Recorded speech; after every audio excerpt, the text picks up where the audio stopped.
14h-16h, Brigitte Lahaie, Sud Radio. Bonjour à tous, nous sommes ensemble durant ces 2 heures sur Sud Radio. On en a parlé hier, non pas du plaisir féminin, mais des douleurs féminines. Alors comme quoi on voit bien que la parité entre les hommes et les femmes, Philippe Arlin, n'existe pas, puisque hier on parlait des douleurs féminines. Aujourd'hui on va parler du plaisir masculin. En tout cas, lorsqu'on pense sexualité uniquement sous le signe de la reproduction, on a tendance à penser que la sexualité masculine, ça se résume à érection, éjaculation. La notion de plaisir, d'orgasme n'est pas tellement abordée, et c'est bien dommage parce que à cause de ces considérations plutôt minimales, eh bien, il y a beaucoup d'hommes qui passent à côté de leur sexualité et bien des femmes qui ignorent comment ça fonctionne un homme sexuellement. Donc, Philippe Arlin, vous êtes avec nous aujourd'hui en tant que sexothérapeute. Vous allez pouvoir nous ouvrir les yeux et les oreilles et du coup la grande porte du plaisir masculin. On fera aussi un point sur le site d'action qui a lieu ce week-end, puisque Philippe et moi, nous nous sommes connus, on s'est rencontrés lors de la lutte contre le sida. Et je sais que vous avez fait vos débuts, Philippe Arlin, à Sida Info Service. Et peut-être que vous pourriez nous raconter dans un instant, justement, tout ça. Et puis, le plaisir féminin, masculin, pardon, décidément. Si vous avez envie de nous en parler, vous nous appelez au 0826 300 300. Bonjour Philippe Arlin, merci d'être avec nous aujourd'hui encore. Vous êtes sexothérapeute. Et oui, Sida Info Service, c'était une ligne téléphonique.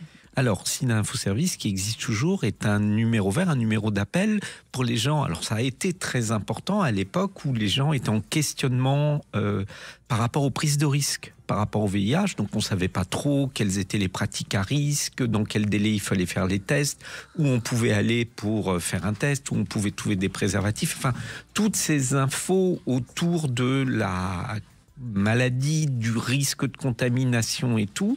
Il y avait donc, l'État avait mis en place un numéro vert, donc un numéro gratuit, que donc on pouvait appeler. Alors maintenant, c'est aussi un site internet, etc., etc. Donc oui, j'ai travaillé à Sida Info Service, j'ai commencé à travailler en 96-97. Pendant quelques années, c'est là que j'ai fait ma formation de sexologue d'ailleurs. Oui, bien sûr, vous vous rendez compte, 30 ans. Ouais, presque. Et moi j'avais commencé à travailler en 84 et de 84 à 94, 95, je n'ai travaillé que avec des patients atteints du sida. C'est-à-dire que je faisais au début de l'accompagnement de mourants. Parce que il faut appeler les choses par leur nom, il faut peut-être se rafraîchir la mémoire.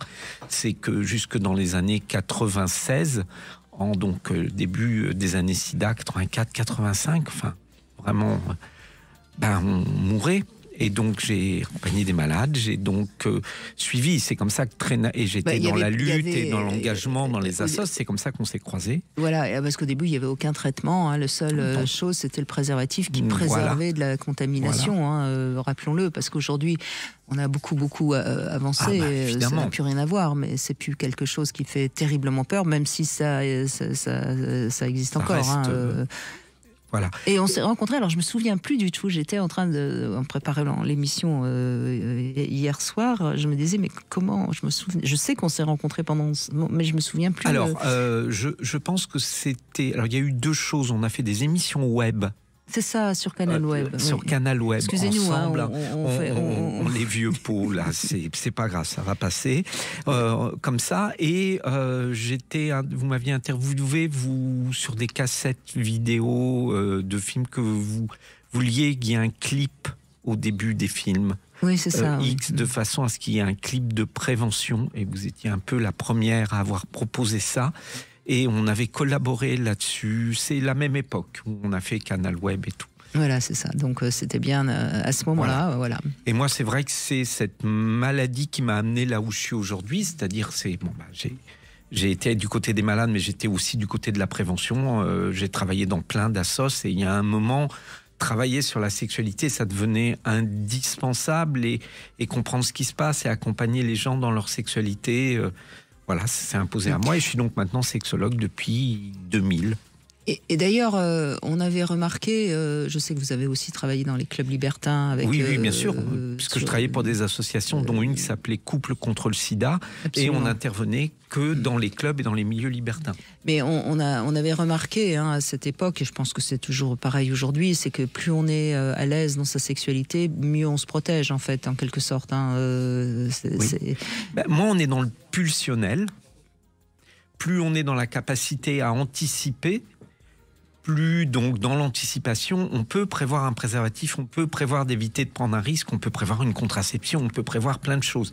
Dans la pulsion, c'est-à-dire cette réponse à quelque chose qui devient une urgence qui s'impose à nous, eh bien la pulsion elle est tellement forte que la pulsion elle va nous amener à j'ai pas de préservatif, bon bah tant pis on va se débrouiller, j'ai pas ceci on va se débrouiller, voilà. C'est-à-dire que sur le moment rien n'est grave et le lendemain matin on se réveille et on est flippé et on téléphone à Sida Info Service. Oui. En tout cas, c'est ce que j'ai connu à l'époque. Aujourd'hui, c'est pas le même schéma, mais malgré tout, les choses se passent de la même manière. Et d'ailleurs, ça me fait penser tout simplement à la question de l'adultère. Encore une fois, moi, j'ai pas de jugement sur les questions d'infidélité. J'ai aucun jugement. Je crois que c'est des cas particuliers à chaque fois. Mais en même temps, essayons au moins de protéger l'autre d'une éventuelle infection sexuellement transmissible. Et malheureusement, c'est pas toujours le cas. C'est parfois comme ça que ça se découvre d'ailleurs, à cause de ça. Tout ne s'attrape pas aux toilettes. Non. Aujourd'hui, on a dit qu'on parlait de plaisir. Allez. Alors justement, on va parler du plaisir masculin. Ouais. On a quand même encore, vous êtes d'accord, cette idée que le plaisir, que la sexualité masculine, c'est une érection et une éjaculation. Voilà. Et quand même, l'érection et l'éjaculation, c'est quand même deux réflexes, au fond. Donc, alors, complètement. Alors, je rappelle que l'érection n'est pas un réflexe sexuel, puisqu'on l'a dès la naissance.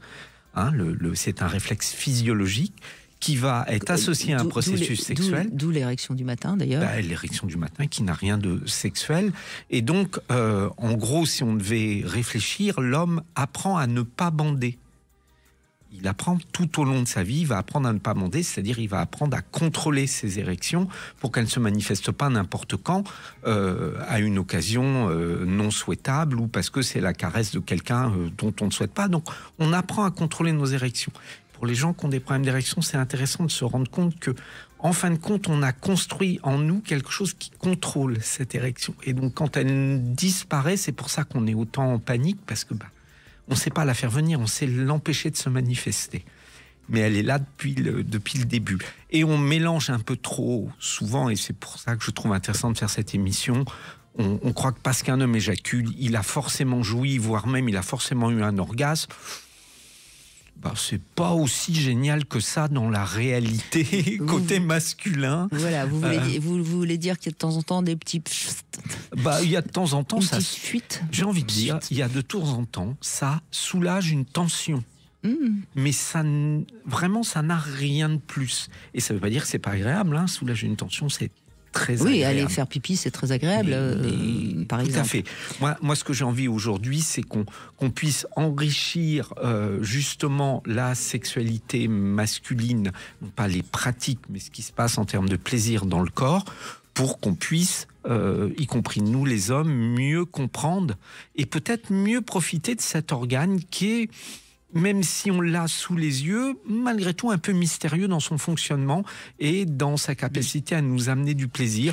Des fois parce qu'il va trop vite, des fois parce qu'il va trop lentement, on n'y arrive pas, des fois parce que on a éjaculé mais on n'a pas joui. Ça veut dire, Philippe Arlin, que quand même, si on est un peu plus dans le ressenti, si je puis dire, de son érection, de son plaisir, l'éjaculation et l'orgasme vont plus en plus se conjuguer au présent. C'est ça, c'est-à-dire qu'il y aura une jouissance beaucoup plus forte. Rappelons que l'orgasme, c'est le point culminant de la jouissance. Alors, oui. Si on veut essayer de donner une définition de l'un et de l'autre. Et une autre petite définition qui peut aider, qui va parler, je pense, à beaucoup d'auditeurs, c'est quand, au moment de l'éjaculation, il y a d'autres parties du corps qui se manifestent. Pour beaucoup d'hommes, on va avoir les jambes qui tressaillent ou qui tremblent.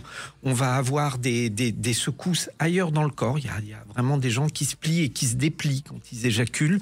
Ça, c'est vraiment un orgasme.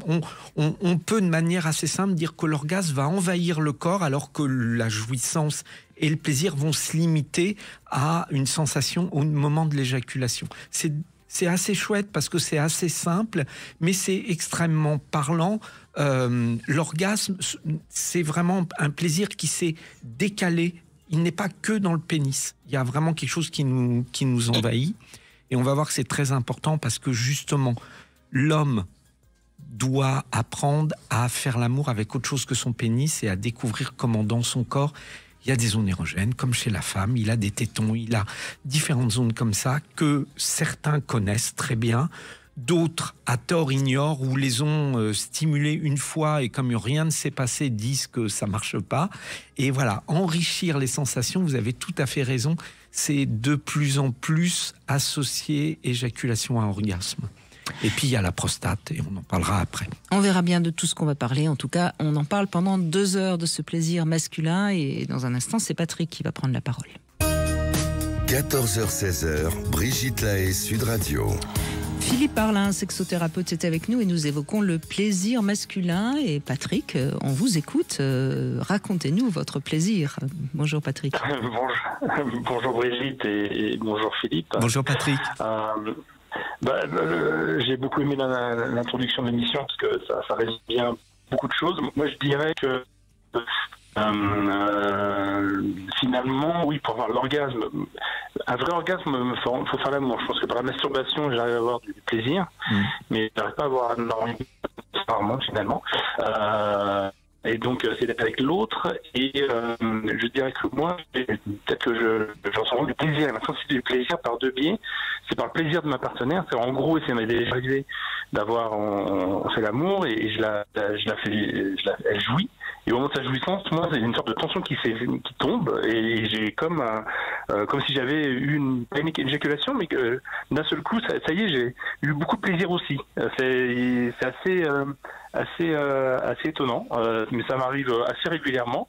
C'est-à-dire que j'ai pas besoin moi-même d'éjaculer ou d'avoir un orgasme en tant que tel. J'ai été rempli, parce que j'ai reçu en retour, j'ai une sorte d'empathie qui fait que je ressens beaucoup d'énergie positive à ce moment-là et je suis après je ressens pas forcément le besoin de devoir. Mais pourquoi vous trouvez ça étonnant ? Parce que c'était moins le cas quand j'étais jeune. Oui, mais vous débordiez d'hormones quand vous étiez jeune. Voilà. Donc il y avait un pénis qui voulait éjaculer. Il est là pour ça, lui. Voilà. Maintenant, c'est moins le cas et ça vous permet d'apprécier et de recevoir le plaisir de l'autre. C'est très plaisant. Et l'autre partie aussi, c'est pas tellement des parties à moi-même, mais je dirais que j'ai beaucoup de plaisir par le toucher, de ce que je peux toucher, le caresser. Ça me procure beaucoup plus de plaisir que des caresses que je peux moi-même recevoir. Donc vous avez développé de la sensualité dans votre toucher, c'est bien. C'est ça, c'est par ce biais-là que j'ai encore plus de plaisir, que je préfère donner que recevoir. Je suis plutôt actif c'est étonnant parce que mon épouse adore les massages et moi je suis assez peu fan finalement des massages. Pour récemment on en a fait un tous les deux ensemble, je lui ai offert ça parce que elle voulait qu'on fasse un massage combiné chacun l'un à côté de l'autre et bon moi c'était pas désagréable mais c'était pas forcément je le ressens. J'ai besoin d'être actif quand même. Donc, mais justement, moi j'aurais envie de vous taquiner un peu. C'est de dire, malgré tout, c'est bien de vouloir tout le temps donner, mais est-ce que ça protège pas d'une difficulté à recevoir ? Parce que vous le dites vous-même, hein, c'est plus facile de masser, de ressentir le plaisir de l'autre que de ressentir le vôtre. C'est dommage. Là, aujourd'hui, on parle de plaisir. Donc, allons-y, parlons-en. Je pense que là, et ça, c'est mes mots et ça n'engage que moi, mais je trouve que vous vous privez de plein de possibilités de ressenti sur votre corps et être passif, parce que c'est un peu de ça dont il est question, c'est de se laisser faire, de ne pas être acteur du plaisir de l'autre, mais de laisser l'autre s'occuper de nous. C'est pas toujours facile.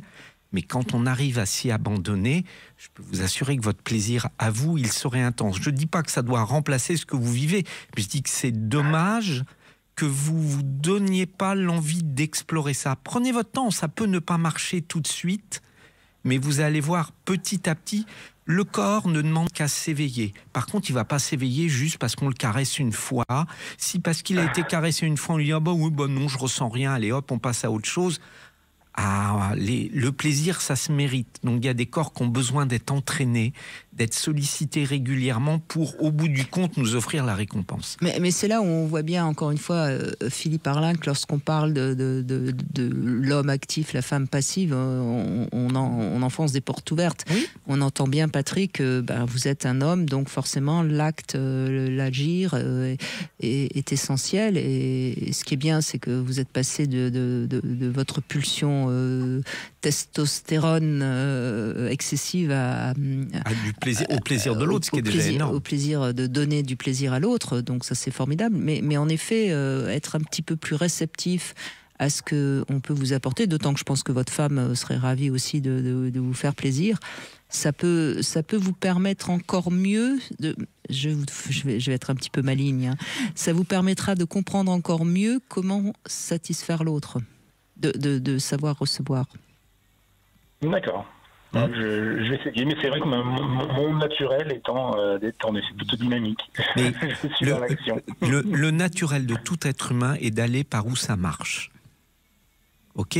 Donc, même si vous aviez voulu ou tenté d'être passif, hein, pour faire simple, comme votre corps n'a pas réagi tout de suite, c'est bon, quoi. On va dans ce qui fonctionne, ce qui est agréable. Et comme en plus c'est agréable pour l'autre et que ça valide ce pourquoi on est quand même, comme dit Brigitte, un peu construit, tout va bien. Là, justement, et si on fait cette émission, c'est pour ouvrir d'autres portes et de se dire, mais on peut, et on n'en sera pas moins homme, bien au contraire, je pense qu'on apprendra encore mieux à donner du plaisir aux femmes en apprenant à accueillir du plaisir dans notre corps. Alors, et je ne parle pas que d'être capable de jouir à l'occasion d'une fellation, c'est pas ça, c'est vraiment les caresses au niveau du corps, des stimulations au niveau du corps, apprendre à ressentir. Ça peut être un jeu qu'on fait presque en dehors de la sexualité, mais d'essayer de s'éveiller à ça, parce que votre corps a plein de terminaisons nerveuses qui là sont un peu laissées pour compte, et c'est dommage. Parce que en fait l'intérêt, si je peux essayer de résumer de manière très très générale, Patrick, si on arrive à être un peu plus réceptif et si nos capteurs sont plus éveillés, finalement on rentre mieux dans son monde intérieur, si je puis dire, en quelque sorte. C'est-à-dire que vous allez découvrir une sorte de zénitude intérieure qui va vous permettre d'être encore plus réceptif à toutes les sensations, qui soient celles que vous recevez ou celles que vous donnez. Est-ce que vous voyez, est-ce que ça vous parle, ce que je vous dis ? Oui, je vois, mais c'est vrai que mon réflexe est vraiment... Oui, c'est pour ça que je vous ai dit, je vous taquine un peu. C'est parce que je vois bien que je vais sur quelque chose qui est pas naturel, et puis il n'y a pas d'obligation ou quoi que ce soit. C'est normal, parce que beaucoup d'hommes réagissent comme ça, et donc il n'y a rien d'anormal à ça. Mais en même temps, c'est un petit peu ce qu'on essaye aujourd'hui, d'ailleurs, d'apprendre aux hommes. C'est pour ça que j'ai proposé de faire l'émission d'aujourd'hui, c'est pour qu'on sorte de schémas simples qui, justement, limitent un peu le plaisir que nous, on pourrait prendre. Donc voilà, la proposition qu'on vous fait, Patrick, c'est à vous de faire ce que vous en jouer. Voulez. Hein. C'est un peu de nouveauté, donc c'est intéressant, forcément. Et c'est toujours intéressant. Un nouvel angle de vue, quoi. C'est une diagonale. Et puis mieux se connaître, c'est toujours intéressant en sexualité, je vous assure. Ah, ça c'est sûr, je suis bien d'accord. Merci beaucoup, Patrick. En tout cas, Patrick. Je le sens très dubitatif, notre Patrick, mais on verra bien. On va de toute façon continuer à parler du plaisir masculin durant ces 2 heures, mais dans un instant, c'est plutôt le Love Conseil que je vous propose, et je vous propose une déclaration choc. On se retrouve dans un instant. Brigitte Lahaie, Sud Radio, le Love Conseil. Alors, Philippe Arlin, je propose la déclaration choc. Vous êtes en couple depuis longtemps, peut-être. De temps en temps, une nouvelle déclaration un peu choc, c'est toujours payant. Par exemple, vous pouvez passer une annonce style pub, pardon, dans son journal préféré, dans son journal sur Internet préféré, parce qu'aujourd'hui c'est plus tout. Et puis vous pouvez aussi faire une belle déclaration devant tout le monde. Par exemple, pourquoi pas dans un bus où vous êtes avec elle, ou pourquoi pas dans une soirée chez des amis. Et puis sinon, vous pouvez mettre dans l'appartement ou dans la maison avant qu'elle rentre un grand panneau avec une déclaration. Attention, je t'aime. Attention, je t'aime. Oui, enfin, vous voyez, c'est des petites choses toutes bêtes, mais qui voilà. Moi, j'aime bien aussi, c'est un petit montage avec des paroles de chansons que vous pourriez faire, une sorte de déclaration d'amour avec des best-of de chansons, vous voyez. Enfin bon, bref, ou pourquoi pas un poème. C'est juste de prendre un tout petit peu de temps pour refaire une déclaration et qu'elle comprenne bien que vous avez mis du temps pour faire cette déclaration. Ça relance un petit peu mais de toute façon, relancer, réactiver, se redire. On a eu le plaisir de faire l'émission sur la Saint-Valentin ensemble. C'est du même ordre. C'est reprendre cet engagement, rappeler qu'il est toujours d'actualité. C'est important et ça nourrit le couple. Voilà, c'est toujours ça, on en gagne toujours quelque chose. On continue, on revient sur le plaisir masculin avec Arnaud qui est avec nous. Bonjour Arnaud. Bonjour. Bonjour Arnaud. Merci de témoigner. Qu'est-ce que vous nous racontez, vous, sur votre plaisir, Arnaud ? Eh bien, du coup, pour moi, je trouve que déjà, oui, la question de plaisir est vraiment fondamentale chez moi parce que je pense que entretenir une bonne relation, c'est déjà se connaître soi, se connaître ses plaisirs. Et moi, je dirais que les miens, pour ma part, c'est la stimulation mentale. Je prends beaucoup de plaisir, je crois, à faire une sorte de jeu et vraiment d'espace vraiment fermé pour pouvoir se laisser libre cours, quoi, à un vrai plaisir et une stimulation mentale où il y a des jeux, il y a une sorte de domination, de soumission, et pour moi ça c'est des choses qui me stimulent beaucoup. Et je dirais que ça passe pour moi là-dedans, dans ce jeu de rôle. D'accord, dans des jeux de domination-soumission, c'est-à-dire vous êtes plutôt... Des scénarios, quoi. Vous êtes plutôt dominant, plutôt soumis, ou vous inversez ? Non, alors bon, j'ai essayé, mais pour moi, le plus stimulant, c'est de rester dominateur. Ok. Et je dirais que dans un jeu comme ça, où du coup, pour moi, je serais quelqu'un d'assez poli, assez gentil, assez doux. Et je dirais que pour avoir surpris plusieurs des nouvelles partenaires, en tout cas, il y a vraiment quelque chose chez moi de très fort. Et donc, du coup, le besoin d'avoir une sorte de stimulation mentale qui vraiment s'enferme dans l'espace de l'intimité. Donc, si j'entends bien, c'est avec différentes partenaires ? Non, c'est juste pour vous montrer à quel point je dirais que j'ai pu étonner des nouvelles partenaires parce qu'il y a une sorte de jour et de nuit, vous voyez, entre Dr. Jekyll et Mr. Hyde. Le social et dans l'intime. Et dans l'intime, oui, vraiment, il y a besoin chez moi de révéler beaucoup ce jeu de rôle et de stimulation mentale vis-à-vis de ça. Oui, mais là, vous parlez ça fait plusieurs fois que vous utilisez le terme de stimulation mentale, donc j'ai tendance à l'interpréter comme des pratiques un peu SM, où en effet, c'est plus le mental qui agit sur le corps, même si le corps, évidemment, ressent des choses. Mais, donc ça veut dire que vous pratiquez un peu ça ou pas? Oui, exactement, ouais. C'est ça. Ouais. Après, je pense de façon un peu modérée quand même, mais oui, c'est ce genre de stimulation-là qui moi, me stimule le plus, je crois. Et pour moi, je l'associe à une stimulation mentale, mais je pense que vous avez raison, c'est ça aussi, quoi. C'est une stimulation mentale. Et c'est intéressant. Et en faisant le choix de cette émission, moi, je voulais parler du corps. Et ça m'intéresse de voir à quel point on va parler de la tête. Parce que l'idée, c'est il se passe quoi quand je jouis? Donc là, je ne dis pas que vous ne nous avez pas répondu, mais vous nous avez parlé du contexte que vous avez besoin de mettre en place pour garantir votre jouissance. Oui. Voyez? Donc, Exactement. on est vraiment dans le contexte. Et on est dans... et ça, on a ça en commun, les hommes et les femmes. C'est-à-dire que le plaisir, au bout du compte, il va se prendre dans le cerveau. On ne va pas se raconter de film, il va se prendre dans le cerveau. Il peut répondre à des vraies sollicitations physiques et on peut être très éveillé. Et là, notre corps peut nous ouvrir un langage d'expérience et c'est de ça dont j'ai envie de parler aujourd'hui.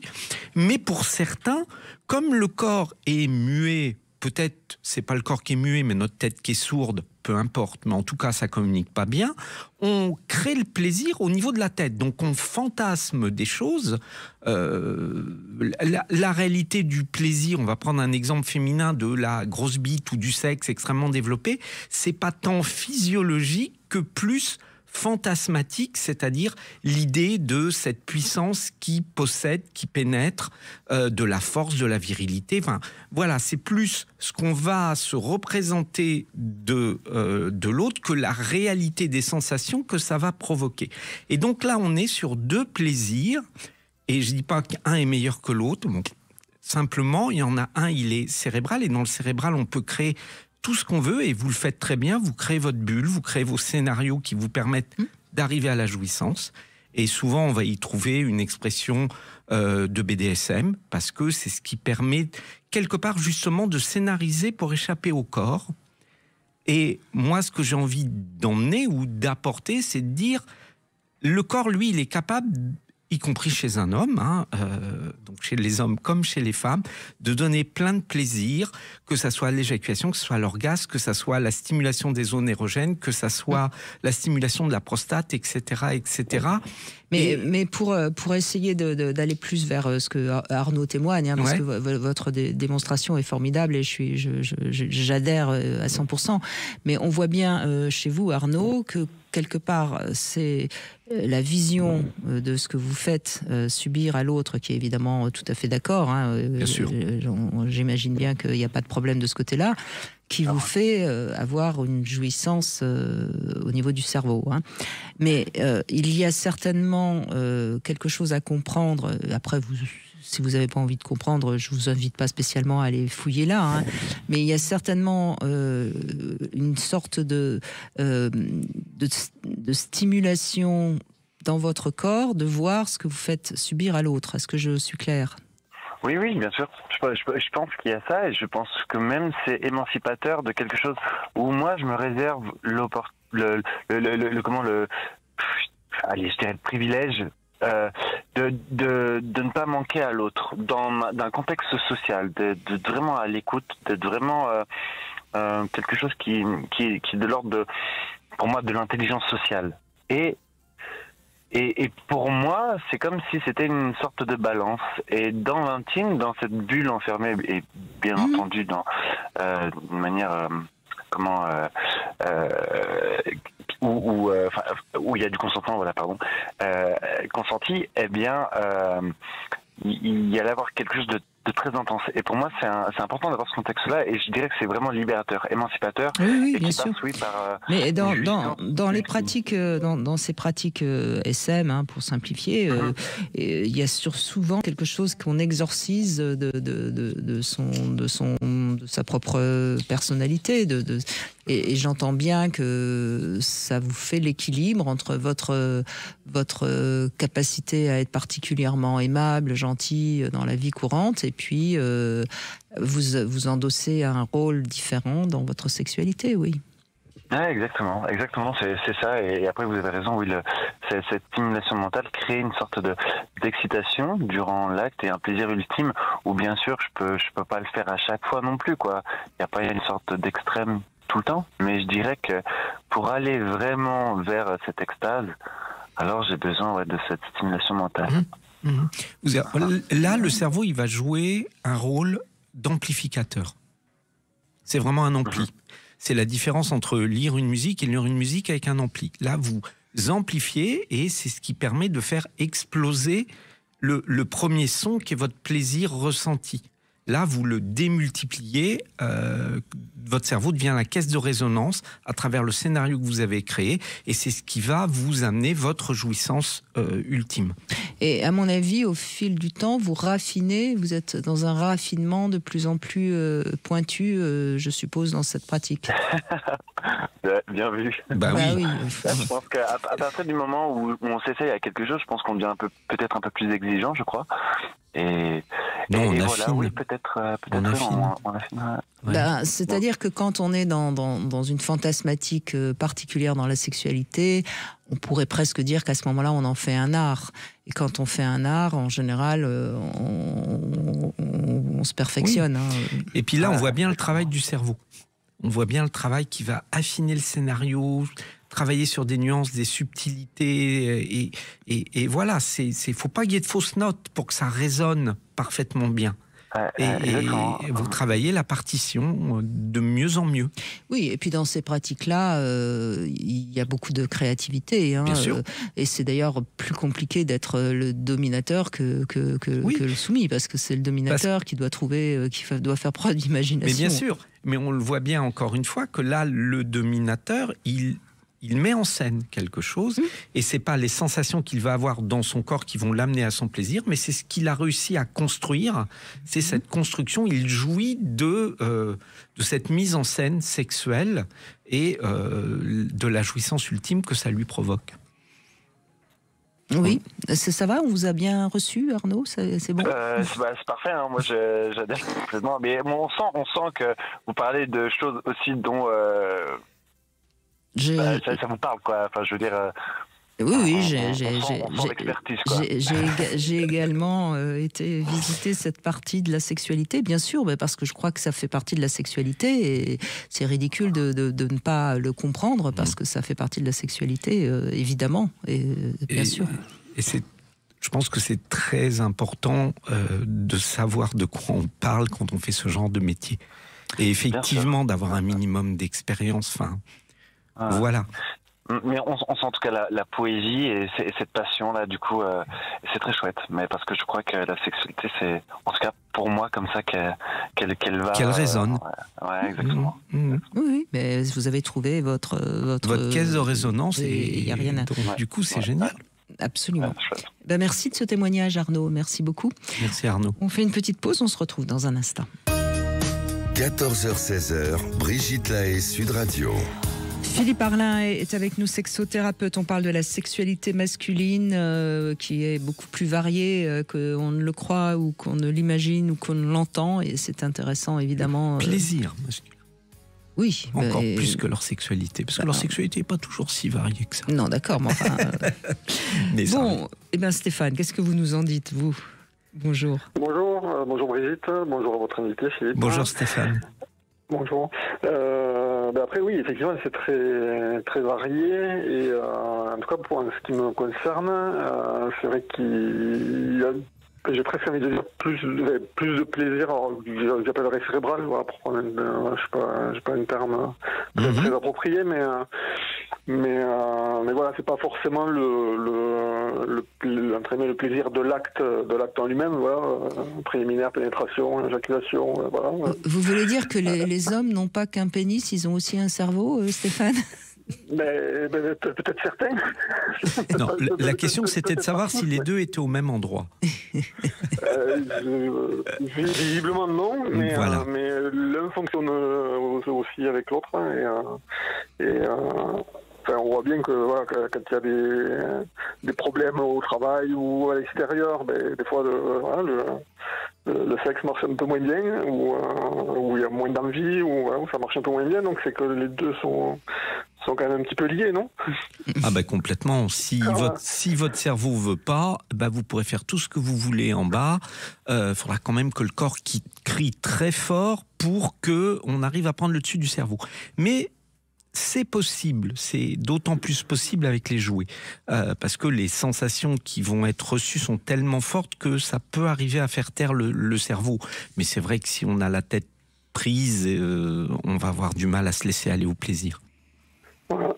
Donc voilà, c'est vrai que au fur et à mesure de mes années de sexualité, j'ai envie de dire, c'est vrai que je prends de plus en plus de plaisir à écouter le plaisir de ma partenaire, en fait. Voir le plaisir de ma partenaire presque plus que le mien, quoi. Voilà, c'est plutôt bon signe et c'est ce que normalement on conseille pour qu'une sexualité aille bien dans un couple. Il faut que la femme arrête de s'occuper du plaisir de l'homme pour se lâcher, s'ouvrir, et puis il faut que l'homme arrête de laisser son pénis commander et essaye un petit peu de se brancher. Voilà, donc vous êtes sur la bonne voie, Stéphane. Ouais, merci. Non mais c'est vrai, mais c'est normal que quand on est jeune, qu'on a 17-18 ans en tant qu'homme, il faut savoir ce que c'est qu'un homme et ce que c'est que la puberté chez un homme. C'est une invasion de testostérone qui vous... C'est la notion de pulsion qui est extrêmement complexe, et tant qu'on n'a pas compris la nature pulsionnelle de la sexualité masculine, il y a un truc à dépasser. Mais il faut le temps. Il faut le temps. Mais la nature est bien faite, parce que plus on vieillit, plus nos érections vont être moins fiables. C'est une manière de nous dire que ça serait bien qu'on se penche sur autre chose que cette simple érection pour aller chercher notre plaisir. Alors certains comprennent le message, d'autres vont s'obstiner et prendre toutes les pilules qu'il faut pour surtout ne pas voir que ça se dresse pas. Mais c'est dommage, parce que il y a là la capacité à explorer, quand justement le côté pulsionnel et testo se calme, aller explorer une autre dimension du plaisir, plus à l'écoute de celui de la femme et peut-être plus à l'écoute du plaisir de notre corps sur d'autres zones. Oui, c'est vrai que voilà, du coup, ça permet aussi de privilégier un petit peu les préliminaires ou les caresses, voilà, ou même qu'il puisse y avoir un câlin, j'ai envie de dire, sans forcément qu'il y ait de pénétration. Oui. Mais vous aimez bien aussi, par exemple, qu'on vous caresse, Oui, j'aime bien. Oui, après, c'est forcément agréable qu'on s'occupe de nous, quoi. Voilà, il y a aussi forcément ce plaisir par rapport au cerveau. Il y a cette satisfaction aussi que quelqu'un s'occupe.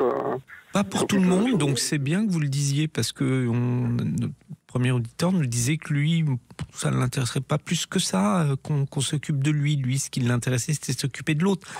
Donc, ouais, je pense que là, vous êtes dans une forme de réceptivité au plaisir de l'autre, à votre propre plaisir. Je trouve que vous faites un joli chemin dans votre sexualité et qui est payé de retour, parce que quelque part, vous dites que vous prenez plus de plaisir maintenant. Oui, parce que ça permet aussi de faire durer les rapports. Voilà.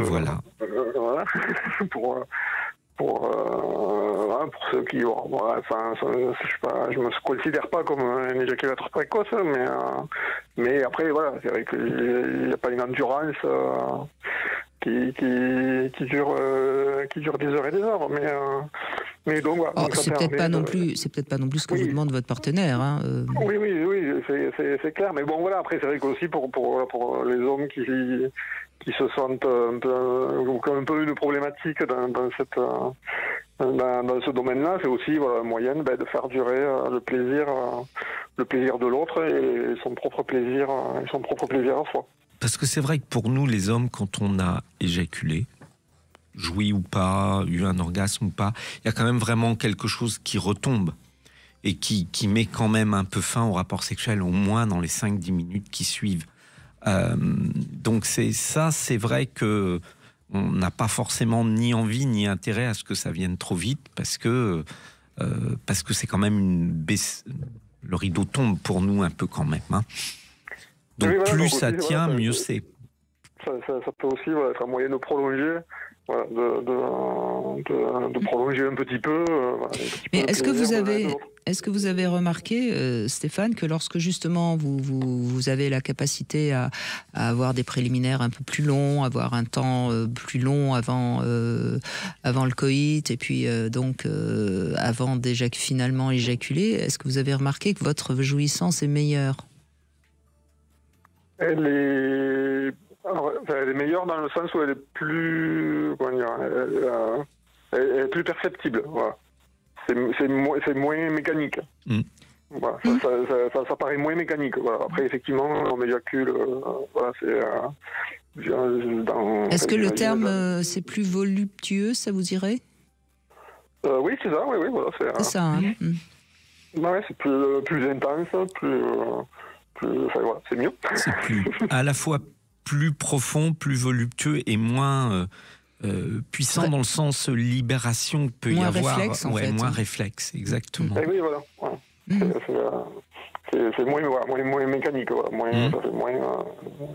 C'est dans l'ordre des choses. Voilà.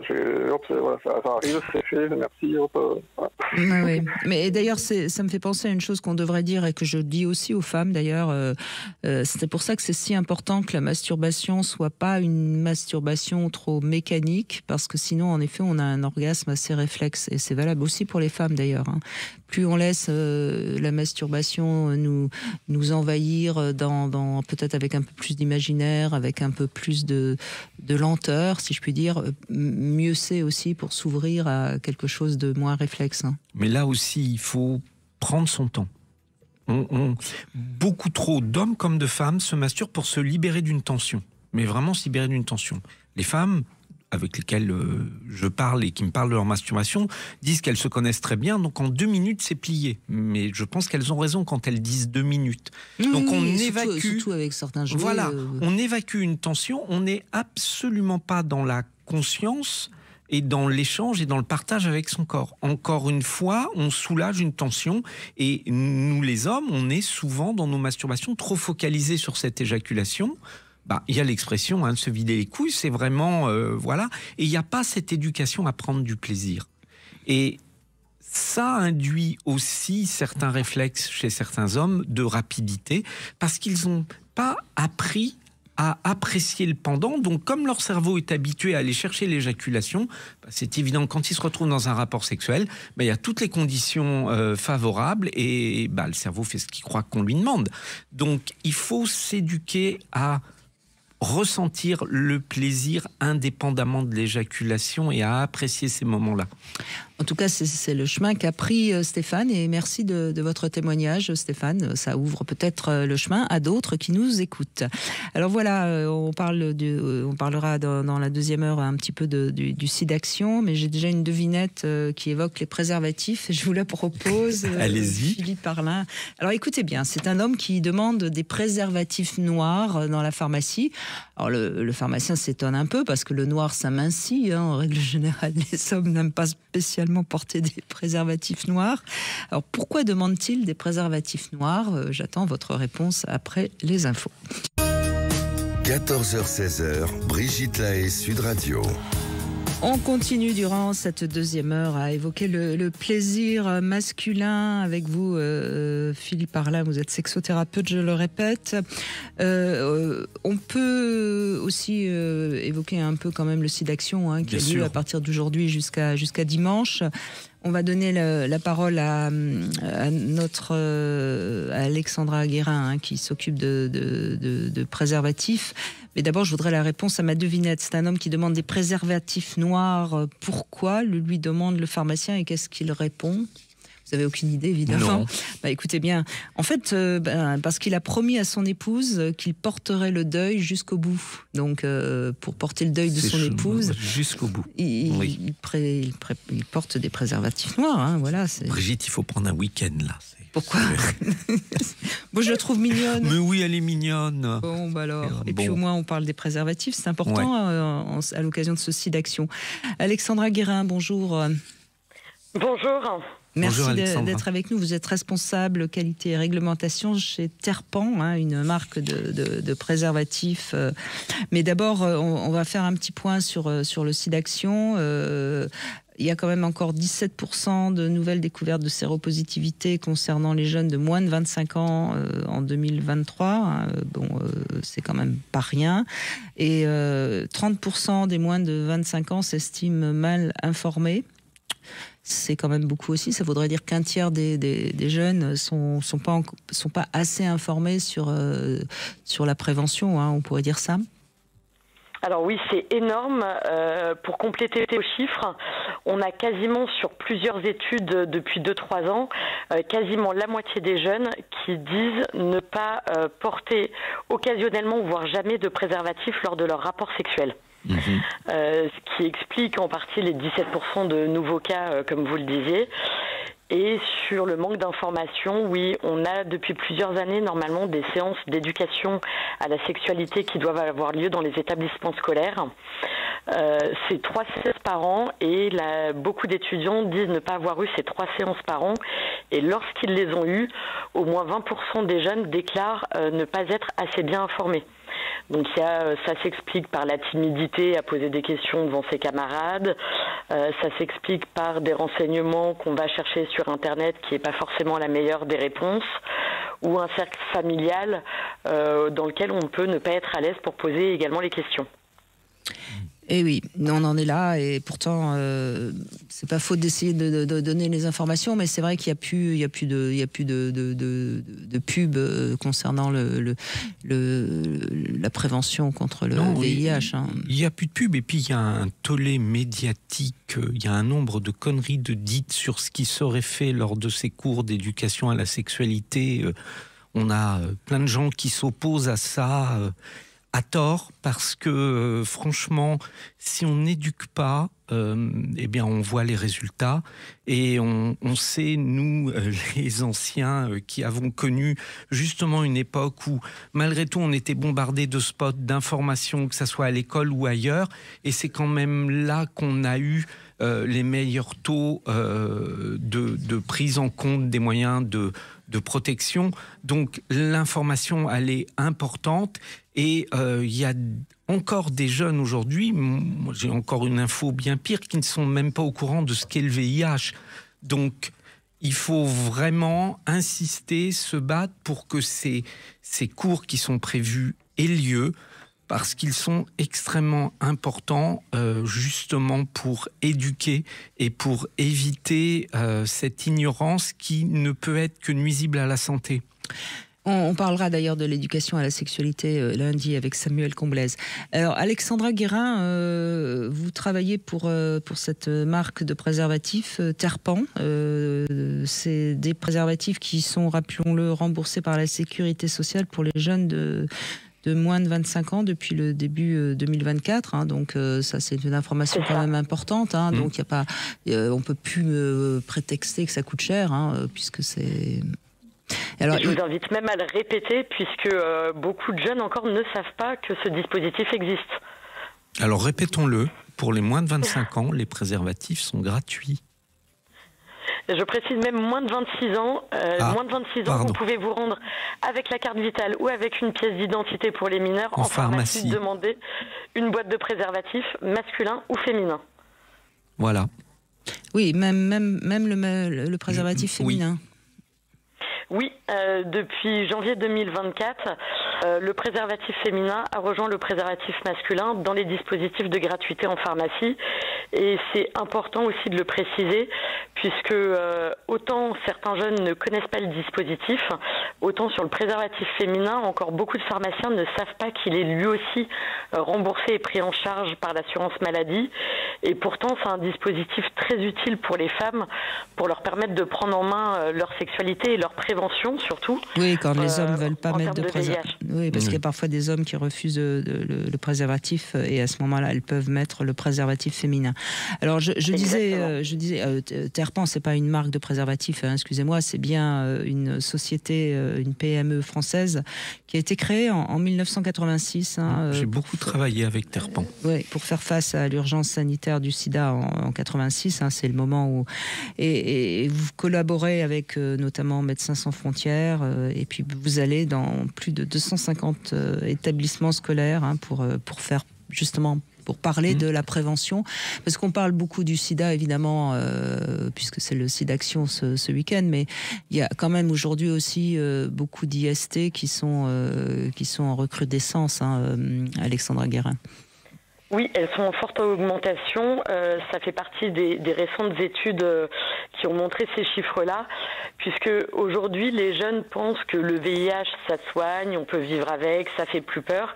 Donc, ils continuent à ne pas se protéger, à ne pas mettre de préservatif. Et pourtant, il y a d'autres IST, des infections sexuellement transmissibles qui existent, comme la syphilis, la gonorrhée, qui sont vraiment en explosion. Et les gens ne se rendent pas compte qu'on peut ne pas avoir de symptômes sur certaines de ces infections et du coup elles progressent davantage. Et c'est pour ça qu'il faut bien rappeler aux jeunes que le préservatif est bien le seul moyen de se protéger du VIH et de ces infections. Il y a encore beaucoup d'idées reçues, comme quoi une bonne hygiène intime, par exemple, protégerait des infections. Se laver juste après le rapport, oui, comme si... Parlons aussi de l'hépatite B, puisque tout le monde n'est pas vacciné. Alors oui, il existe un vaccin, mais pour ceux qui ne sont pas vaccinés, le préservatif est vraiment indispensable parce que c'est extrêmement, extrêmement contagieux. Alors c'est important aussi de rappeler aux parents qui nous écoutent, qui ont des enfants de moins de 26 ans, que oui, le préservatif, il est remboursé, donc n'hésitez pas... avec la carte d'identité de leur enfant, peut-être qu'ils peuvent aller acheter des préservatifs et les mettre dans leur chambre, non ? Je ne sais pas si le pharmacien est autorisé à distribuer aux parents, même en ayant la carte d'identité de l'enfant. En tout cas, il ne faut pas que les ados, les jeunes aient honte d'aller chez le pharmacien demander une boîte de préservatifs. Je sais que pour avoir discuté avec certains pharmaciens, c'est toujours compliqué, surtout on va dire dans les pharmacies de quartier, de campagne, d'aller voir son pharmacien si on a la voisine à côté. Il ne faut pas hésiter à aller dans ce cas-là à une pharmacie d'un autre quartier, de son lycée ou d'un autre quartier. C'est pas une honte, et le pharmacien, c'est un professionnel de santé. Il n'est pas là pour juger, au contraire, il est là pour faire de la prévention avec les jeunes. Et dans cette optique-là, nous, on accompagne aussi les pharmaciens dans leur démarche pour promouvoir ce dispositif. Eh bien, merci de toutes ces infos, Alexandre Draguerin. Et puis, allez voir, Terpan, c'est une PME française qui fait beaucoup pour la prévention et c'est formidable. On fait une petite pause, on revient sur le plaisir féminin, masculin, décidément. Et même avec un préservatif, on pourra en parler. Et même avec un préservatif, on prend du plaisir. 14h-16h, Brigitte Lahaie, Sud Radio. Toujours en compagnie de Philippe Arlin, sexothérapeute. On revient sur le plaisir masculin avec vous, Christophe. Bonjour Christophe. Bonjour Brigitte, bonjour à Philippe. Bonjour Christophe. Alors moi je vous appelle car j'ai découvert ma prostate à peu près à l'adolescence. Et depuis c'est devenu une grande copine. Ouais, exactement, on peut dire ça comme ça. Non mais voilà, c'est assez surprenant, voilà. Donc moi je suis marié depuis 97. Ça a été un peu délicat d'assumer ça dans un premier temps, parce que dans les années 80, c'était, alors je suis né en 71, donc dans les années 80, à mon adolescence, parler du plaisir anal, c'était très, j'allais dire, connotation homosexuelle. Ah complètement, bien sûr. Voilà. Alors ça l'est encore. Et ça l'est encore un peu aujourd'hui. Oui, il ne faut pas se tromper, mais voilà. Donc moi j'ai découvert ça et comment dire, c'est une explosion. Voilà. J'aime bien les images. Voilà, l'orgasme, l'éjaculation, c'est une sorte de bouteille de champagne qui explose et qui sort. Et l'orgasme prostatique, c'est des vagues qui submergent. Voilà, je vais dire ça comme ça. C'est joli, oui. Et puis je crois que c'est assez imagé pour que tout le monde comprenne. Alors vous dites, j'ai découvert très jeune, donc et comment il y a le doigt qui tombe, qui glisse, qu'est-ce qui se passe? Ouais, c'est ça. Ça a commencé comme ça. Ça a commencé avec le doigt. J'ai commencé à l'adolescence avec un vélo. Alors je vais... Et voilà. Ça va paraître bizarre, hein. La selle du vélo, c'était une vieille selle en cuir, etc. Mais c'est pour ça qu'il y a plein d'hommes qui font du vélo, j'ai compris. Je sais pas. Mais en tout cas, la pointe de la selle appuyée, j'allais dire, entre le sexe et l'anus. Après, voilà. Exactement. Et ça a été troublant. Alors, à l'adolescence, le corps, il est en ébullition. Il explose dans tous les sens. Voilà, les hormones travaillent beaucoup. Et là, je me suis dit, mais qu'est-ce qui s'est passé là? Qu'est-ce qui se passe? C'est pas normal d'avoir, une sorte, une éjaculation sur mon vélo.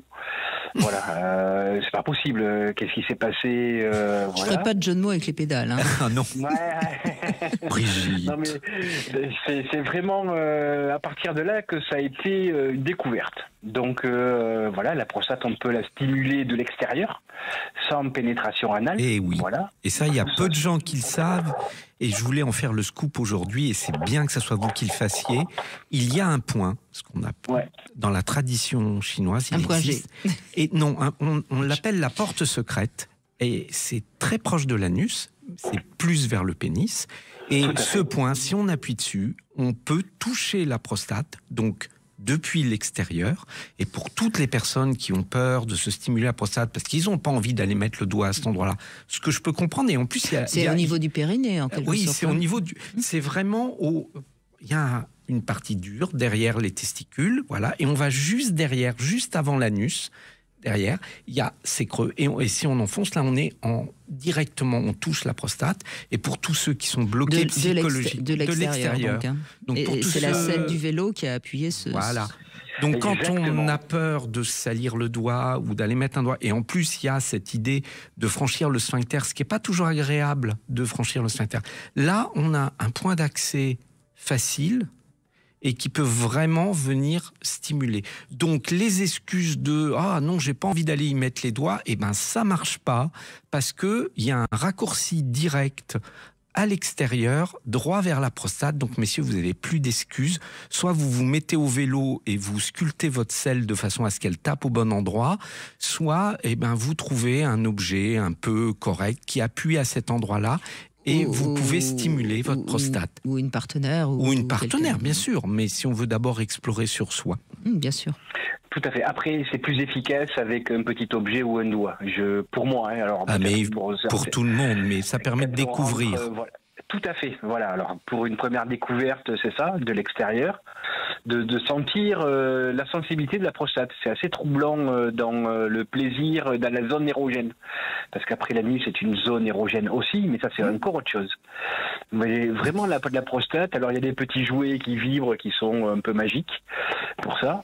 Et la stimulation à la fois du pénis et de la prostate, pénétration, masturbation ou autre, les deux ensemble, ça, chez moi, ça produit des orgasmes en relief. Terrible. Ouais, vraiment. Qui ne finissent pas. C'est-à-dire, autant l'éjaculation, ça va durer quelques secondes, autant j'ai l'impression que ça va durer plusieurs dizaines de secondes avec la stimulation de la prostate. Enfin voilà, moi je voulais vous parler de cette expérience-là, et si des hommes peuvent le découvrir, je leur souhaite. Parce que c'est assez fabuleux. Et oui, et tous les témoignages disent exactement la même chose, cette sensation de durée et cette sensation de vague, de ricochet, ça part vers les pieds, ça part vers la tête, et ça explose en vague. Et j'ai l'impression que tout le corps est en vibration. Chez moi, ça fait ça. Je confirme que chez moi, ça fait la même chose. Oui, mais c'est là où on voit que quelque part, on se rapproche un peu de ce que certaines femmes vont dire, qui sont multi-orgasmiques. Exactement. Et il y a quelque chose là qui est proche de l'orgasme féminin. Sans doute. Alors après, c'est toujours difficile de comparer les deux. Mais voilà, on ne pourra pas parce qu'on n'est pas les deux en même temps. On ne sera jamais. On est d'accord. Mais voilà, en tout cas, la description, simplement sur la description, on est moins sur une libération qui va plus ressembler à l'orgasme fontaine chez la femme. Quelque chose qui se libère, qu'il faut presque pousser derrière, qui va ressembler un peu à celui de notre éjaculation. Et celui-là, de la prostate, qui est plus proche. Encore une fois, on ne dit pas que c'est le même, on dit qu'il est plus proche dans sa description de celui... Mais vous avez mis du temps avant d'obtenir ce plaisir, c'est-à-dire que vous découvrez ça sur le vélo, que la zone est sensible.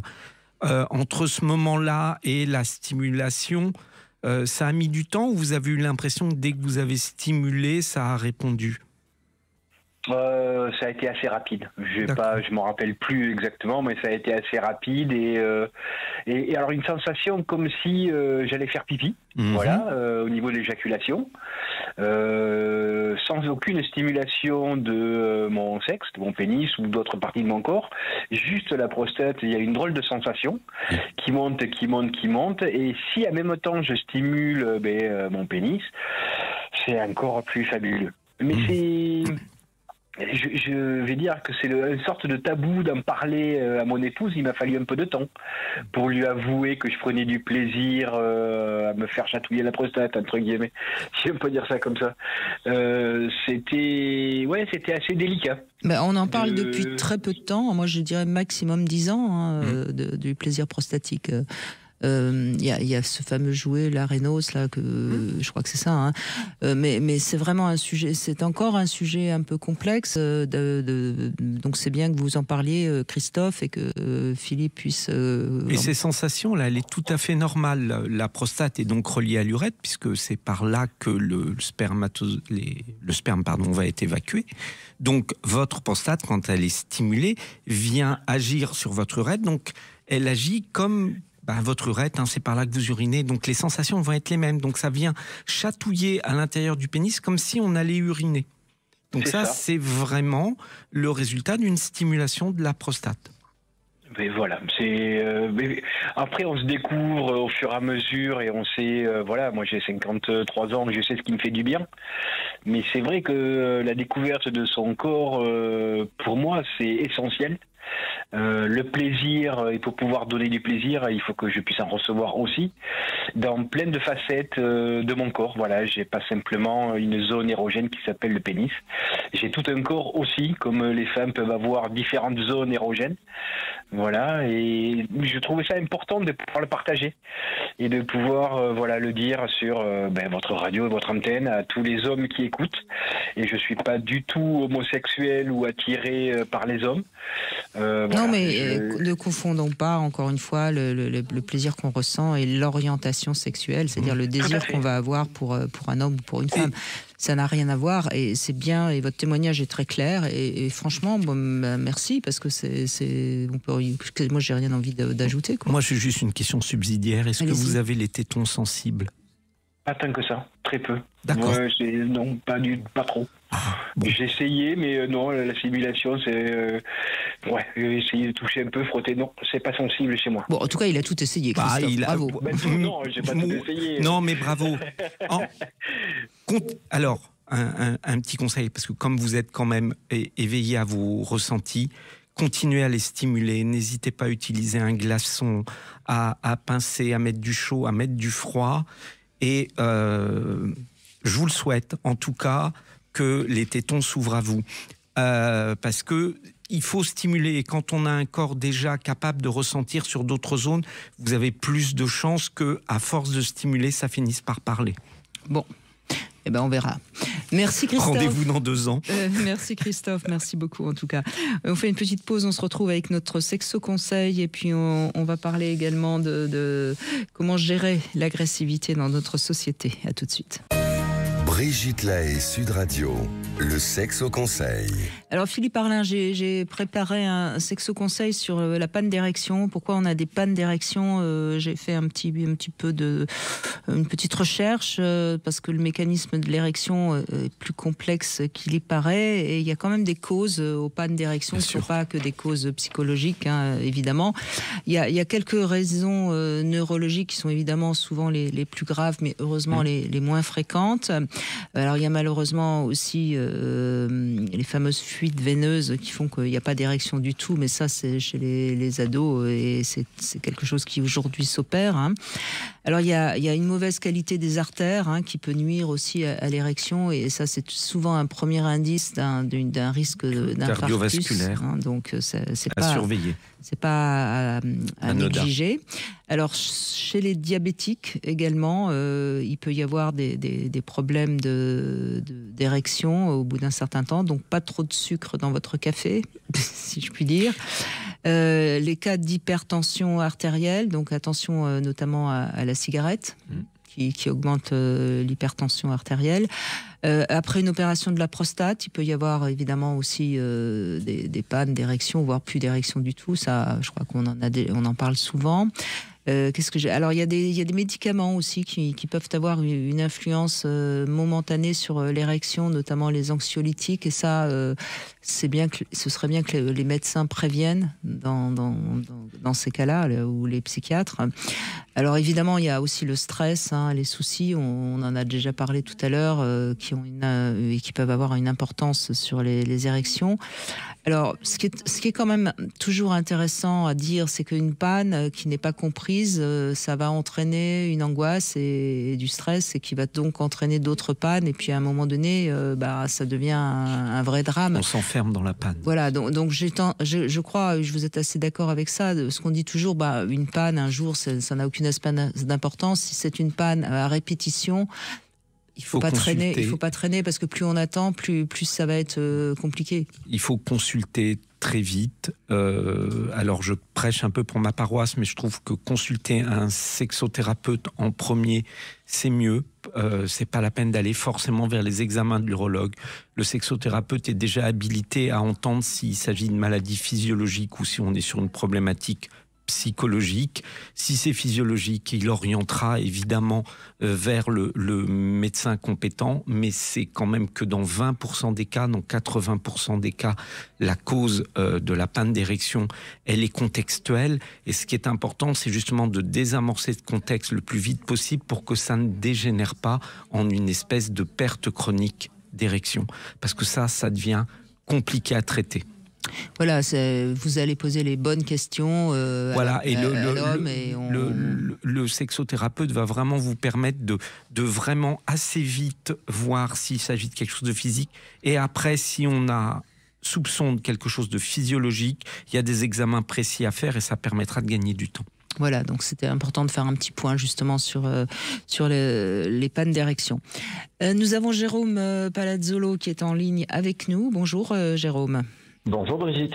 Bonjour Jérôme. Vous venez de sortir ce petit traité de self-défense psychologique aux éditions Odile Jacob, comment gérer l'agressivité. Alors vous êtes médecin psychiatre, mais vous êtes également spécialiste de thérapie cognitivo-comportementale, donc c'est un guide assez grand public, assez pratique. Donc d'abord, il faut d'abord apprendre à se respecter, ce qui est facile à dire, mais pas si facile pour beaucoup de gens, Jérôme Palazzolo. Tout à fait. En fait, l'objectif, c'est un peu ça. C'est-à-dire que pour gérer l'agressivité de l'autre, le premier objectif, c'est de se connaître soi-même. C'est-à-dire d'essayer de repérer un petit peu nos réactions, notre manière de fonctionner, notre manière de réagir face à quelqu'un qui est agressif en face de nous. Oui, donc les personnes qui ont tendance à se sentir souvent agressées, c'est peut-être d'abord un travail personnel qu'elles ont à faire, c'est ce que vous voulez dire?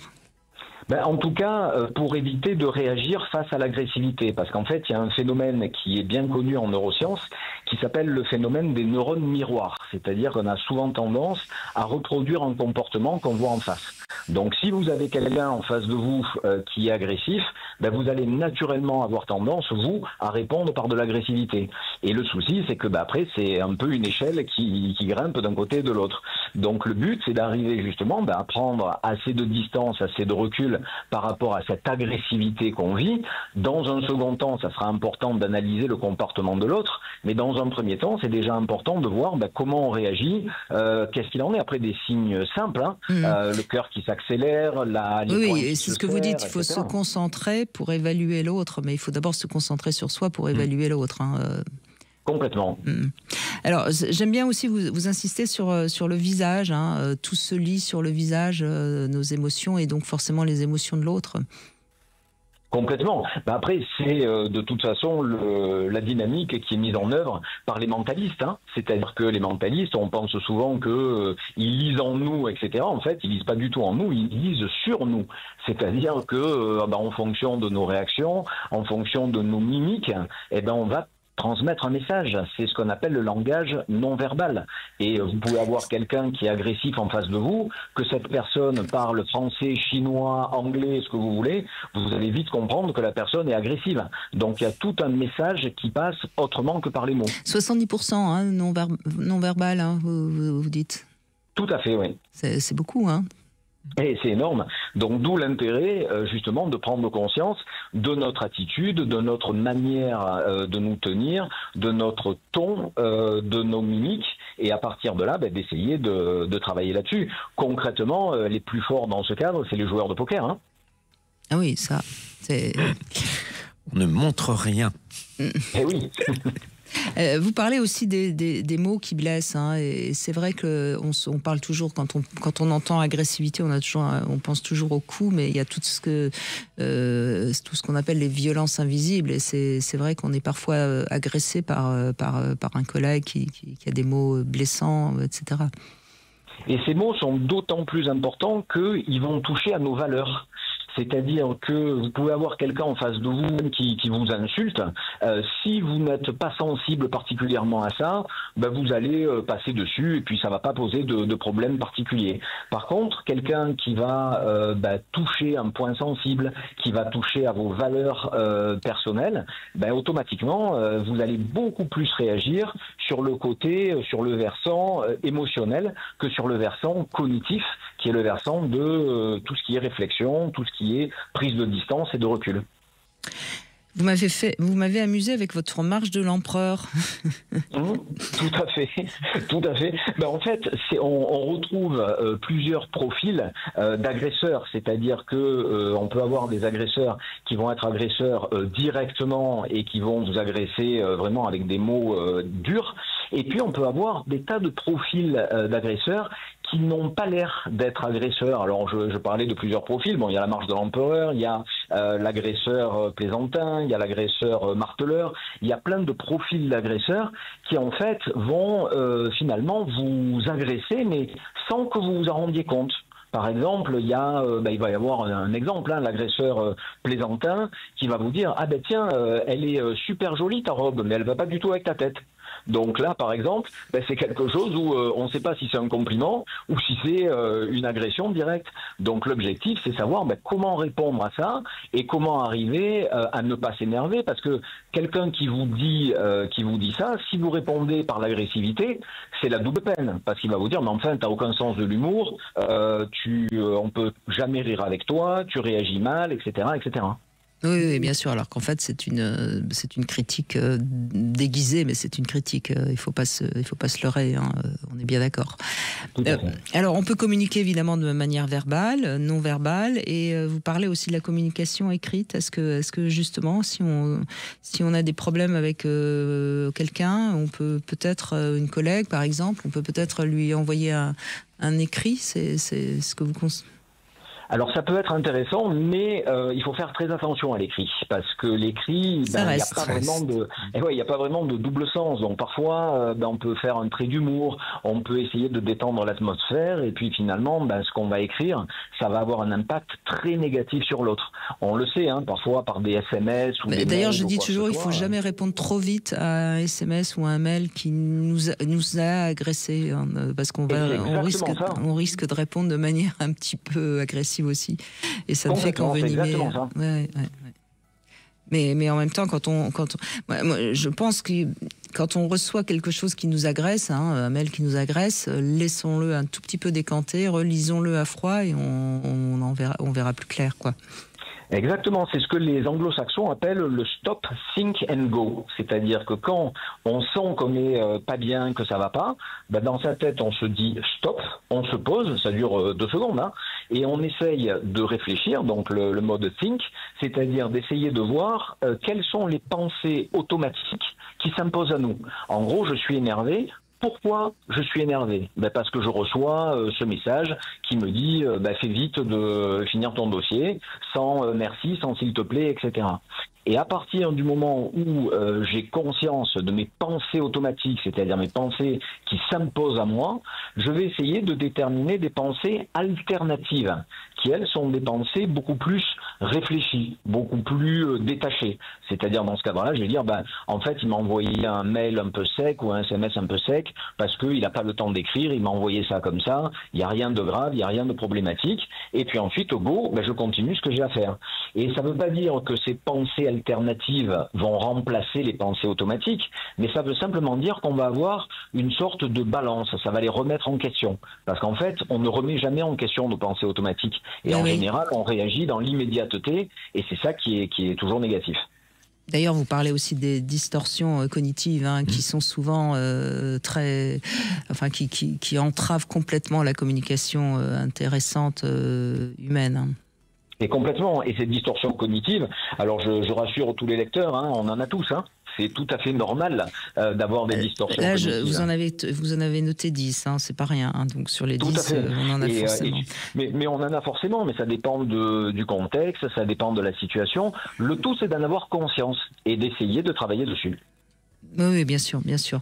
Et puis, faire respecter ses limites. Vous avez tout un chapitre aussi moi, je parle souvent du respect, mais c'est pareil. Si on se respecte, on sait poser ses limites, et c'est essentiel. Un petit mot comme ça pour ceux qui nous écoutent. Qu'est-ce que vous conseillez? Vous parlez beaucoup du fait de bien respirer, de savoir dire non. Effectivement, en fait, alors là, par exemple, on parlait des limites, c'est tout ce qui va concerner l'affirmation de soi. C'est-à-dire l'affirmation de soi, c'est pouvoir faire respecter ses droits en respectant ceux des autres. C'est-à-dire que le but, c'est pas d'avoir un comportement agressif vis-à-vis de l'autre, parce qu'automatiquement, on va avoir de l'agressivité en retour. C'est pas d'avoir un comportement passif, parce que dans ce cas-là, au bout d'un moment, on va s'effondrer. Et c'est pas d'avoir le mix des deux qu'on appelle le passif-agressif, où en gros, je dis rien, et à un moment donné, je vais exploser. L'objectif, c'est d'avoir un comportement affirmé, ou ce qu'on appelle aussi assertif, c'est-à-dire c'est d'arriver à essayer de trouver un compromis avec l'autre. Alors comme on l'évoquait, dans un premier temps, ça peut être s'observer soi-même, et si on sent que ça va un peu vite, d'essayer de se centrer sur sa respiration, d'essayer de se centrer sur des petites techniques, des petites stratégies de relaxation qui peuvent être mises en place en situation, pas besoin de s'allonger par terre et de méditer. Et après, on va essayer de s'intéresser à la personne qui est en face, on va essayer de l'analyser, d'analyser son comportement, le message qu'il veut nous faire passer, et essayer de voir en quoi il a raison d'être énervé. Et puis ensuite, on va analyser la relation entre les deux et essayer de voir est-ce qu'il y a danger, est-ce qu'il n'y a pas danger, et quelle est la meilleure réponse qu'on peut apporter. Et en fait, finalement, c'est des petits exercices qui peuvent être proposés. Et comme pour tout, à force de le travailler, c'est quelque chose qui, après, se met en place de manière naturelle. Exactement. En tout cas, il y a plein de petits conseils très, très pratiques. C'est un petit traité de self-défense psychologique, comment gérer l'agressivité. C'est aux éditions Odile Jacob. Merci Jérôme Palazzolo d'être venu nous en parler. Merci beaucoup. On fait une petite pause, on revient sur le plaisir masculin. 14h-16h, Brigitte Lahaie, Sud Radio. Toujours en compagnie de Philippe Arlin, on continue sur le plaisir masculin. Et pour conclure, on va donner la parole à une femme, Émilie. Bonjour Émilie. Bonjour Brigitte et bonjour Philippe. Bonjour Émilie. Alors moi j'aime beaucoup le plaisir anal, autant être sodomisée, et en fait mon fantasme c'est de sodomiser un homme. Ouais. Alors j'ai déjà un peu introduit le sujet avec quelques partenaires que j'ai eus. Oui. Et je commence en fait par des caresses sur les fesses, et puis des petits bisous, et puis éventuellement l'anulingus, et généralement ils ne disent rien, et c'est même plutôt bien accueilli. Après coup ils me disent que c'est agréable en fait. Et quand je leur parle de mon envie de les sodomiser, généralement ils sont partants, sauf que je n'étais pas équipée d'un god ceinture pour le faire, donc ça ne s'était pas fait. Et le mois dernier, j'ai eu le plaisir de pouvoir le faire avec un partenaire qui m'a offert un god ceinture. Et donc, c'est lui en plus qui vous l'a offert, donc là le message était clair. Oui. Donc j'ai pu le faire pour la première fois, et c'était la première fois pour tous les deux, donc on était un peu hésitants et voilà, pas très à l'aise, mais en tout cas j'ai bien aimé le faire et j'ai très envie de recommencer. Vous aviez un petit peu quand même réfléchi à la manière de procéder, parce que c'est pas totalement anodin, il y a un petit peu de préparation quand même. Il y a un peu de préparation. C'est vrai que j'en ai pas beaucoup fait. Enfin, je sais pas, il y avait la précipitation parce que depuis le temps que j'en ai envie. Il y avait de l'envie et du désir de part et d'autre. Des deux côtés, oui. Oui, voilà, c'est ça. Ouais. Et aussi, on a beaucoup communiqué sur la chose avant. Et voilà, on en a bien parlé de nos envies respectives. Et c'est aussi comme ça que ça a pu se faire. Est-ce qu'il a pris du plaisir, puisqu'on est sur le plaisir masculin aujourd'hui? Il m'a dit pas plus que ça, mais voilà, je pense qu'il faudrait un peu... Enfin, on n'était pas très à l'aise tous les deux non plus, puisque c'était la première fois, et je pense qu'il faudrait prendre aussi plus son temps et plus de préparation. Mais voilà, en tout cas, on a envie de recommencer.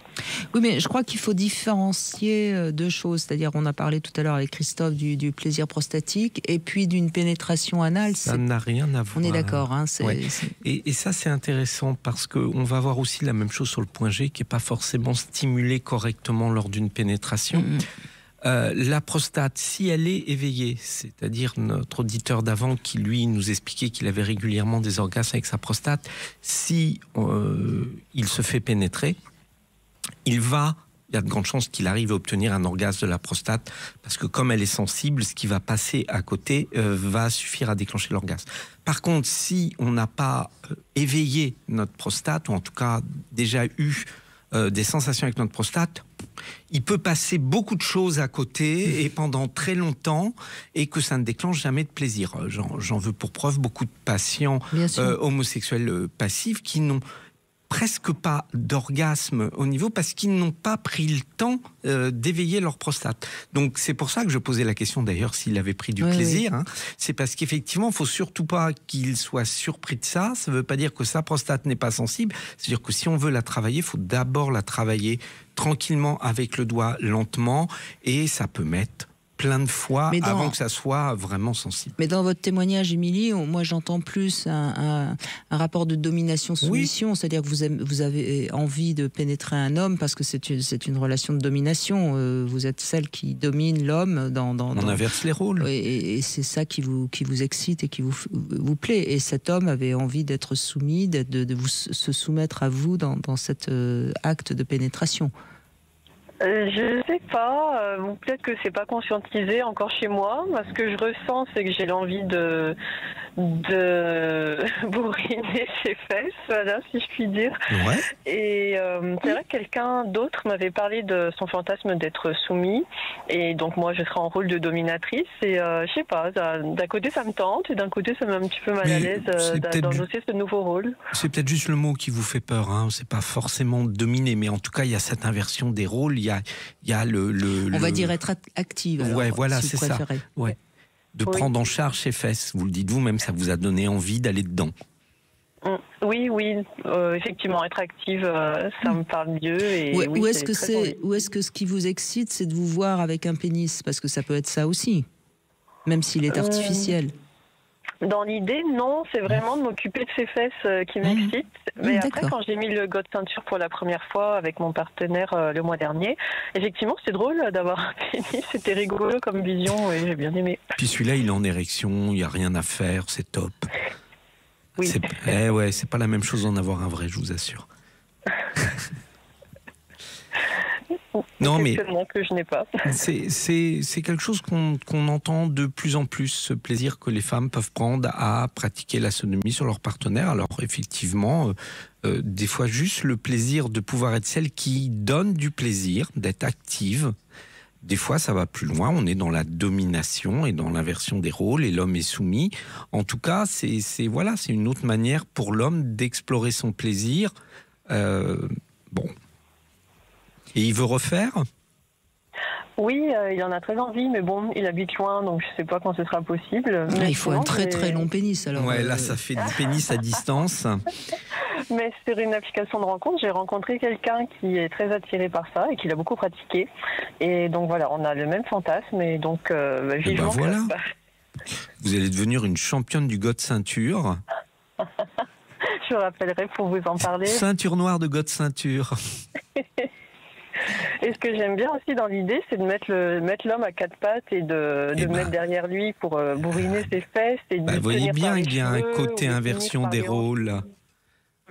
En effet. Ah, oui, bien, il y a côté domination quand même. Oui, parce que mettre l'homme en levrette, c'est quand même Et lui claquer ses soumise. petites fesses. Hein. Oui. Oui. Non, mais vous voyez, ce qui est intéressant, et merci de ce témoignage-là, c'est qu'on voit bien que dans la sexualité, tout est possible quand on est. Puis là, on est dans le respect complet et dans l'envie partagée. Voilà, et à partir du moment où il y a plaisir des deux côtés, on n'a rien à dire. Il y a deux adultes qui s'amusent. Et qui s'amusent, voilà. Et là, on est dans du sexe qui donne du plaisir. On entend bien votre sourire, d'ailleurs, Émilie, hein, quand vous en parlez, ça vous amuse. Donc, oui, mais c'est rien de plus, mais c'est tellement chouette. Oui, c'est un jeu, c'est ça qui est bien. Il n'y a pas d'enjeu, c'est du jeu et c'est pour ça que ça fonctionne bien. Et le partenaire est complice, donc vraiment, franchement... Mais voilà, mais rassurez-le, dites-lui qu'il faut qu'il aille voir de lui-même un peu du côté de sa prostate tranquillement pour que quand il y a des séances, si un jour vous vous recroisez, il puisse être plus récepteur en termes de plaisir. Oui, on a parlé rapidement de l'anéros et il ne connaissait pas. Et donc, voilà. Alors, je précise, puisqu'on en a parlé tout à l'heure et qu'on en reparle avec vous, Émilie, l'anéros, c'est un jouet spécialement créé pour la stimulation de la prostate. Bon, voilà, chacun il trouvera ce qu'il a envie de trouver. Très vite, pour conclure, allez-y, Philippe. Oui, n'importe quel jouet qui fait la bonne taille suffira et il peut y aller aussi avec son doigt. Il n'y a pas besoin de quelque chose de très sophistiqué, il y a besoin d'un mouvement de va-et-vient régulier pour stimuler. Voilà. Merci Émilie, merci à tous d'avoir témoigné et puis merci à vous Philippe Arlin et je rappelle que vous pouvez consulter par Zoom si certains d'entre vous ont envie de comprendre mieux le plaisir féminin ou le plaisir masculin parce qu'il n'y a pas de mal à se faire du bien comme je le dis de temps en temps.